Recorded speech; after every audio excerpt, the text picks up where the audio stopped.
Hello students, आप hydrogen का spectrum पढ़ रहे थे और हाइड्रोजन के स्पेक्ट्रम को दो प्रकार का बताया गया है। पहला स्पेक्ट्रम क्या है? उत्सर्जन स्पेक्ट्रम। तो उत्सर्जन स्पेक्ट्रम में 5 प्रकार की श्रेणियां प्राप्त होती हैं। ठीक, देखो उत्सर्जन स्पेक्ट्रम कह लो या संक्रमण कह लो, ठीक है, कोई फर्क नहीं पड़ेगा। तो 5 श्रेणियां प्राप्त होती हैं। पहली श्रेणी है आपकी लाइनर श्रेणी, दूसरी बामर श्रेणी, पाश्चन श्रेणी, ब्रैकेट श्रेणी, कुंड श्रेणी। तो आप लास्ट वीडियो में जो है इन दो श्रेणियों के बारे में पढ़ चुके थे।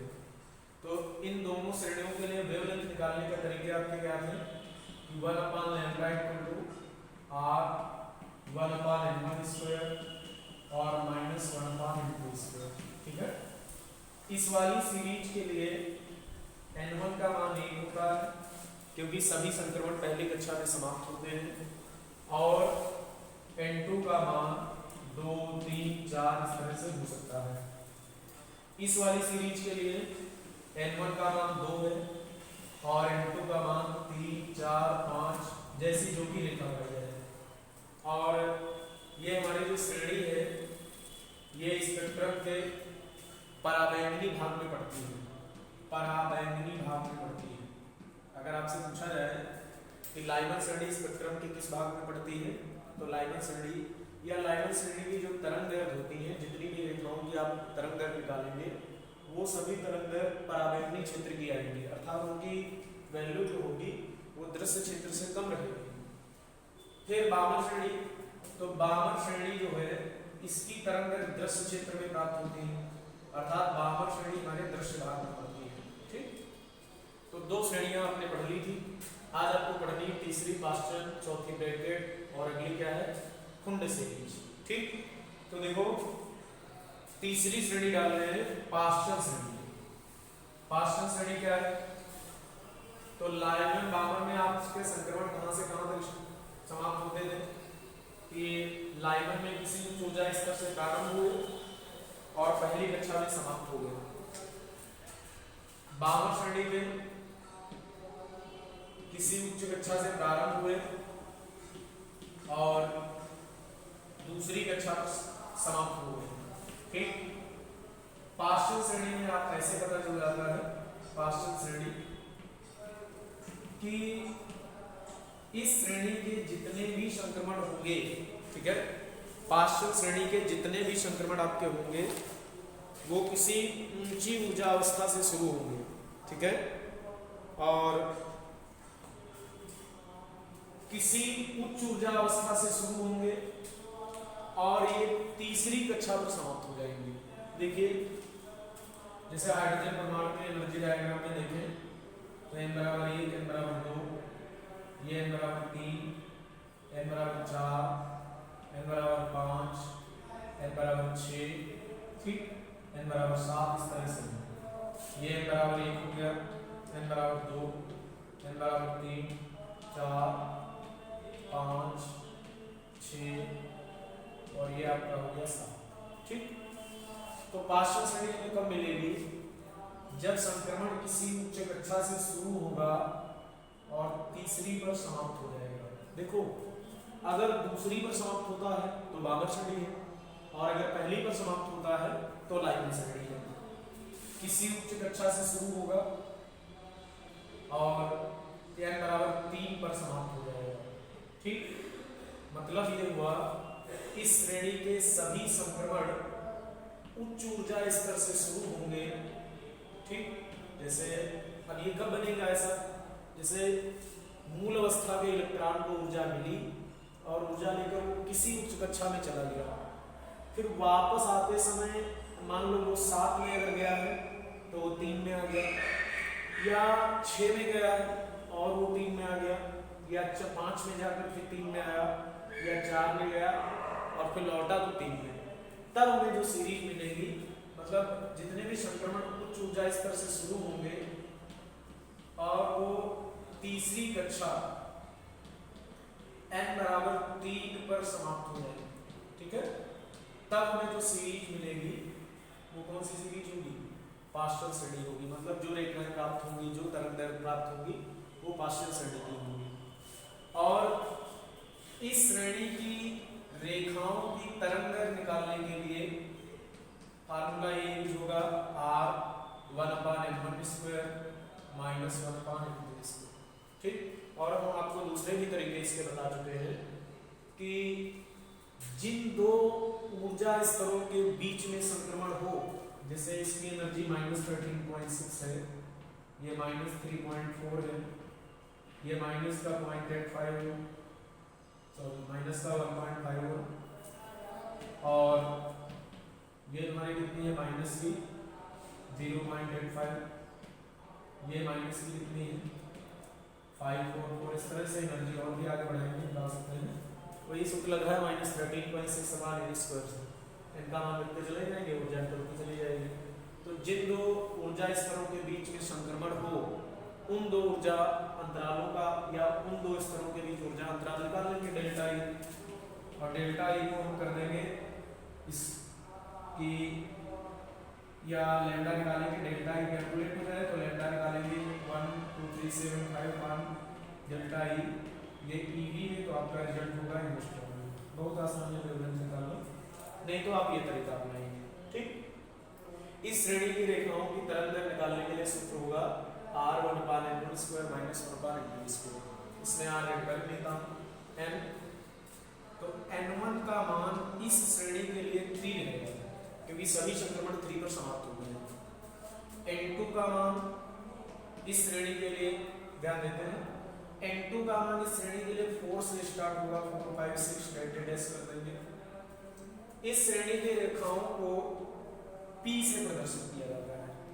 अगर पहली रेखा है तो P अल्फा है, दूसरी है P बीटा है, तीसरी है P गामा है, चौथी है P डेल्टा है। ये पहली रेखा, ये दूसरी रेखा, ये तीसरी रेखा, ये चौथी रेखा। ठीक, अच्छा हमने बताया था ना, इसमें सबसे बड़ी तरंगदैर्घ्य जो होती है वो पहली रेखा की होती है, और सबसे छोटी तरंगदैर्घ्य अंतिम रेखा। और याद रखिए अंतिम रेखा इस श्रेणी में कब मिलेगी, जब संक्रमण अनंत से तीसरी कक्षा तक होगा, वो सीमा रेखा है, अंतिम रेखा है, या सबसे छोटी तरंगदैर्घ्य। ठीक है, तो इस प्रकार हम वेवलेंथ भी निकाल सकते हैं। और सबसे जो प्रमुख बात है कि ये श्रेणी विद्युत चुंबकीय स्पेक्ट्रम के अवरक्त भाग में पड़ती है। मतलब अगर हम इस श्रेणी की तरंगदैर्घ्य निकालें इस फार्मूले से, तो जो भी तरंगदैर्घ्य हमें प्राप्त होगी वो 8000 एंगस्ट्रॉम से ज्यादा होगी। ठीक, 10,000 एंगस्ट्रॉम, 12,000 एंगस्ट्रॉम, इस तरह से इन रेखाओं की तरंगदैर्घ्य मिलेगी। तो हम कह सकते हैं ये श्रेणी विद्युत चुंबकीय स्पेक्ट्रम के अवरक्त भाग में पड़ती है। ठीक, लाइमन किस में पड़ती है, तो लाइमन आप याद रखेंगे कि पराबैंगनी भाग में पड़ती है। बामर किसमें, बामर ही केवल ऐसी श्रेणी है जो दृश्य क्षेत्र में है। बाकी तुम्हारी ये पार्शियल श्रेणी जो है ये किसमें पड़ रही है, ये अवरक्त भाग में पड़ रही है। ठीक, इसके बाद पार्शियल और 2 श्रेणियां और बची, उनको भी बताएंगे, वो भी तुम्हारी अवरक्त भाग में ही पड़ती है। ठीक, अब जैसे मान लो हमें इस श्रेणी में कहा जाए पहली रेखा की तरंगदैर्घ्य ज्ञात कीजिए, कहा जाए कि पार्शियल श्रेणी की पहली रेखा की तरंगदैर्घ्य ज्ञात कीजिए। अगर हमसे ये क्वेश्चन बोल दिया जाए कि पार्शियल श्रेणी की पहली रेखा या P अल्फा रेखा, पहली रेखा, या ये पूछ ले कि सबसे बड़ी तरंगदैर्घ्य ज्ञात कीजिए, पार्शियल श्रेणी की सबसे बड़ी तरंगदैर्घ्य ज्ञात कीजिए, तो आप बड़ी तरंगदैर्घ्य P अल्फा पहली रेखा, तो पार्शियल श्रेणी के लिए n1 आपका पहली रेखा के लिए 1 रहेगा, और n2 का मान जो है 4 रहेगा पहली रेखा के लिए। ठीक, अब इस फार्मूले में आप 1/λ r1/n1² माइनस 1/n2² में रख के लैम्डा की वैल्यू निकाल सकते हैं। ठीक, ऐसे हमारे पार्शियल श्रेणी। तो मुख्य बात ये याद रखना, वेवलेंथ कैसे निकालते हैं याद रखेंगे, श्रेणी की रेखाओं को किससे व्यक्त करेंगे, और कौन, अब जैसे मान लो हमने इसी क्वेश्चन में कह दिया कि P बीटा लाइन की तरंगदैर्घ्य निकालिए, तो P बीटा लाइन है दूसरी, और दूसरी का संक्रमण हुआ है 5 से 3 में, तो n1 आपका 3 ही रहेगा, लेकिन n2 कितना हो जाएगा, n2 आपका 5 हो जाएगा। ठीक, तो ये पार्शियल श्रेणी हो गई। इसके बाद इसकी जो अगली सीरीज आती है वो वही है, पास्चन के बाद आती है ब्रैकेट श्रेणी, ठीक है, ब्रैकेट श्रेणी, ब्रैकेट श्रेणी।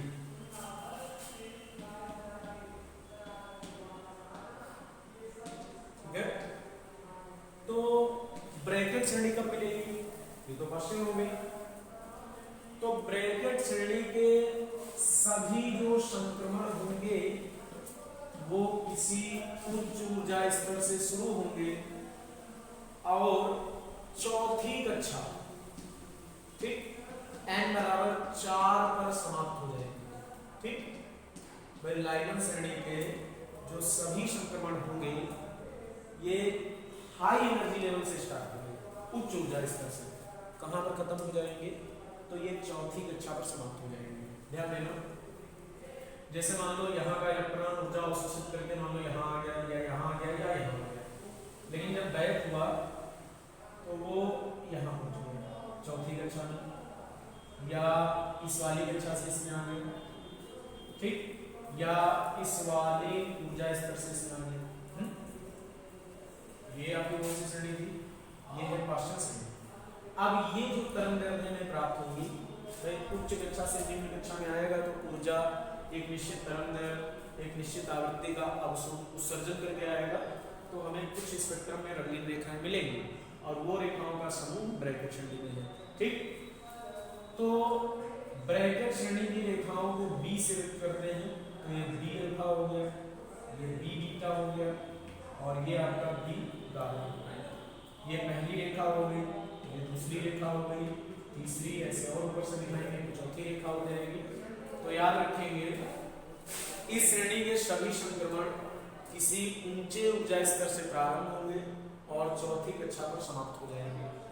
और देखो इस श्रेणी की तरंग निकालने के लिए हमने बताया फार्मूले सबके लिए यही लगेंगे, 1/n² माइनस 1/n²।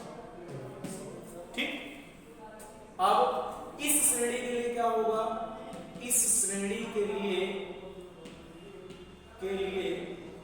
n1 का मान 4 होगा और n2 का मान 5, 6, 7 इस तरह से होगा। ठीक, n1 का मान कितना होगा, 4 रहेगा और n2 का मान कितना रहेगा, 5, 6, 7 इस तरह से रहेगा। ठीक, अब जैसे हमसे कहा गया कि बी अल्फा लाइन के लिए n1 n2 बताओ, तो बी अल्फा लाइन आपकी पहली लाइन है ब्रैकेट श्रेणी की, तो इसके लिए n1 आपका रहेगा 4 और n2 रहेगा 5। अगर बी बीटा लाइन के लिए पूछा जाए n1 n2, तो n1 तो आपका 5 ही रहना है, लेकिन n2 कितना हो जाएगा, n2 आपका हो जाएगा 6।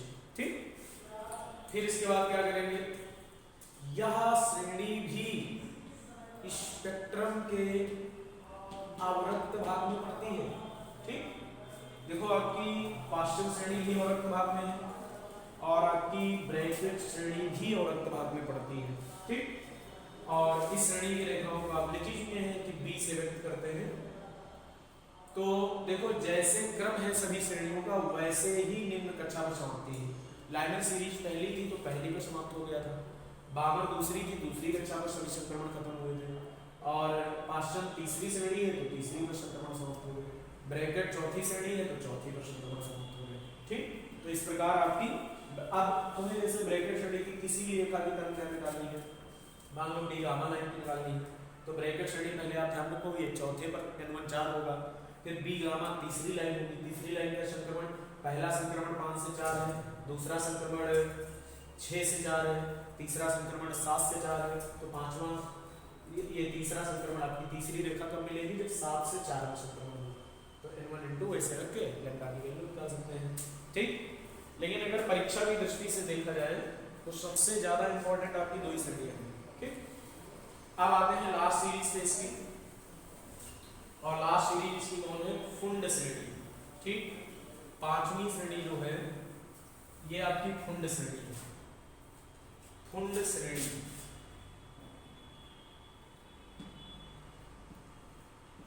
फुंड श्रेणी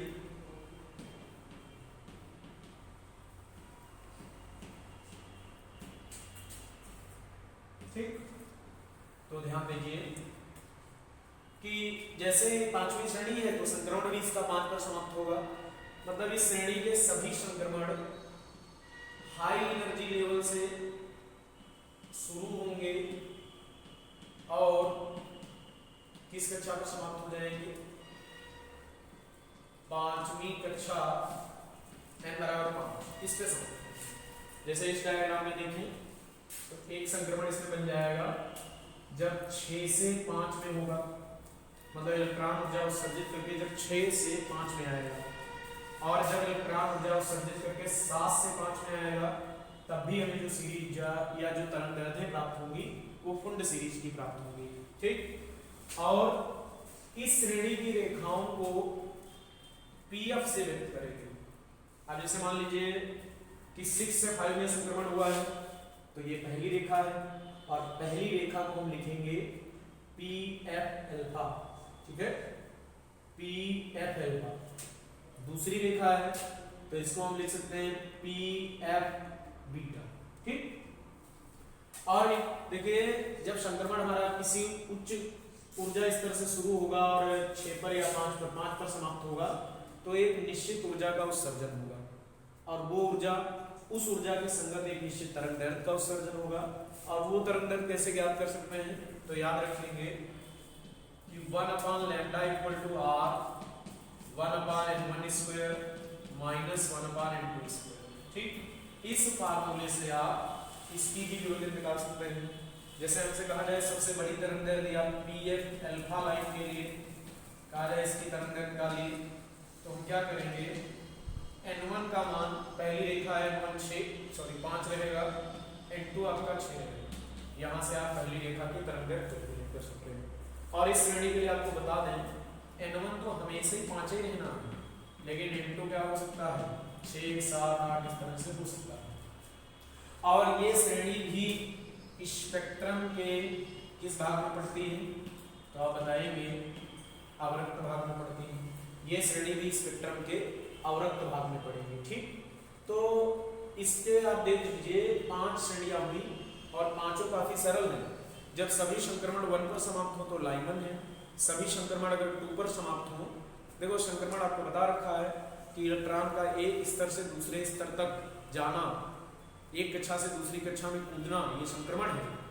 और अगर संक्रमण 3 पर समाप्त हुआ तो पास्चन है, 4 पर तो ब्रैकेट है, और 5 पर समाप्त हुआ तो कौन सी श्रेणी है आपकी, फुंड श्रेणी प्राप्त होगी। ठीक, अब परीक्षा में कभी कभी आ जाता है कि हाइड्रोजन के उत्सर्जन स्पेक्ट्रम की श्रेणियों को प्रदर्शित कीजिए और किसी श्रेणी की आपकी कोई रेखा की तरंग दैर्ध्य पूछ सकता है। ठीक, जैसे मान लीजिए उसने पूछ लिया कि हाइड्रोजन के उत्सर्जन स्पेक्ट्रम में लाइमन और बामर श्रेणी को प्रदर्शित कीजिए, और लाइमन और बामर, तो देखिए तो लाइमन श्रेणी या बामर श्रेणी की किसी रेखा की आपसे पहली रेखा या दूसरी रेखा की तरंग दैर्ध्य पूछ सकता है। तो देखो यहाँ पर हम एक एनर्जी डायग्राम बनाएंगे जिसमें पांचों श्रेणियों को प्रदर्शित करेंगे। ठीक, और सभी श्रेणियों के संक्रमण कहाँ से प्रारंभ होते हैं, कहाँ पर समाप्त होते हैं। तो मुख्य बात है आपको समाप्त कहाँ पर होता है ये मेन है। ठीक, तो देखो यहाँ पर बना रहे हाइड्रोजन के ऊर्जा स्तर आ रही, ये पहली कक्षा, एनर्जी इसकी कितनी 13.6 इलेक्ट्रॉन बटे 1² करेंगे वही जाएगा। फिर वैसे हम ये पास ही पास बना रहे हैं, लेकिन जिन दो ऊर्जा स्तरों के बीच का अंतराल बहुत ज्यादा होता है, चलो वैसे बना देते हैं। ठीक, ये n = 2 दूसरी कक्षा हो गई, और इसकी एनर्जी कितनी बता रखी है -3.4 इलेक्ट्रॉन। ठीक, ये n = 3, इसकी एनर्जी -1.5 बनेगी, n = 3। इसके बाद चौथी कक्षा, ठीक है, माइनस की 0.85 इलेक्ट्रॉन वोल्ट, n = 4। फिर पांचवी कक्षा, इसकी बताइए -5.54 इलेक्ट्रॉन वोल्ट, और ये n = क्या है 5। फिर इसके बाद n बराबर 6। अब पास पास एनर्जी डायग्राम होंगे, मतलब ऊर्जा स्तर n बराबर 7, n बराबर 8, इस तरह से ऊर्जा स्तर। अब भाई इधर की ऊर्जा आप निकाल लेना, -13.6 अपॉन 6 का स्क्वायर, -13.6 अपॉन 7 का स्क्वायर, -13.6 अपॉन 8 का स्क्वायर। ऐसे ही अनंत वाली कक्षा होगी और इसकी एनर्जी 0 रहेगी और ये आपका n बराबर। ठीक, अब देखो अगर हम इसमें लाइनर श्रेणी को प्रदर्शित करें तो पहली रेखा, दूसरी रेखा, तीसरी रेखा, ठीक है, चौथी रेखा, पांचवी रेखा, है ना, छठी रेखा, सातवीं रेखा, इस तरह से रेखा है किस श्रेणी में है ये? लाइन श्रेणी। और अगर इसकी सीमा रेखा दिखाना चाहते हो तो अनंत से पहली कक्षा तक का संक्रमण दिखाया जा सकता है। इसी में बामर श्रेणी दर्शाएं, पहली, दूसरी, तीसरी, चौथी, पांचवी, ये संक्रमण बामर श्रेणी है। बामर के बाद पासन श्रेणी, पहली रेखा, भाई 3 पर समाप्त होंगे सब, दूसरी रेखा, तीसरी, चौथी,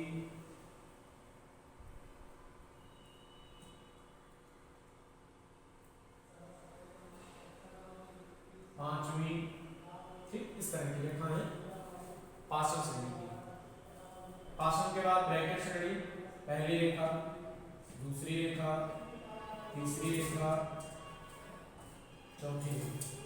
इसके बाद हम श्रेणी, पहली, दूसरी, तीसरी, इस तरह से लिखा सकते हैं। ठीक, इसमें पांचों श्रेणी आपकी प्रदर्शित होगी। परीक्षा में जिन 2 श्रेणियों को प्रदर्शित करवाएगा किस देना, ये आपकी कौन सी श्रेणी है? लाइनर। ये कौन सी है? बामर। ये पाषण, ये ब्रैकेट,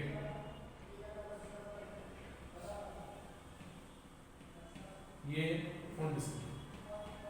एक साथ पांचों श्रेणियों को आप दर्शा सकते हैं। ठीक, अब जैसे मान लो इसी में क्वेश्चन आ जाए कि लाइनर श्रेणी की दूसरी रेखा की तरंग दैर्घ्य ज्ञात करो या बामर श्रेणी की दूसरी रेखा की तरंग दैर्घ्य ज्ञात करो, तो आप किसी भी रेखा की तरंग दैर्घ्य के लिए सूत्र क्या यूज करेंगे? 1/λ = r 1/n1² -1/n2। किसी भी श्रेणी के लिए आप सपोज जैसे आ गया कि बामर श्रेणी की दूसरी रेखा, तो बामर श्रेणी की दूसरी रेखा ये है जिसका संक्रमण किस कक्षा से किस कक्षा तक है? चौथी से दूसरी तक है, तो n1 2 हो जाएगा, n2 का मान 4 हो जाएगा। अगर मान लो लाइनर श्रेणी की दूसरी रेखा की बात कर दे तो n1 आपका तो 1 रहेगा, लेकिन n2 कितना हो जाएगा? 3 रहेगा। और इनको हल करके आप किसी भी सीरीज की तरंग दैर्घ्य ज्ञात कर सकते हैं। किसी भी श्रेणी में किसी भी रेखा की तरंग दैर्घ्य को ज्ञात किया जा सकता है।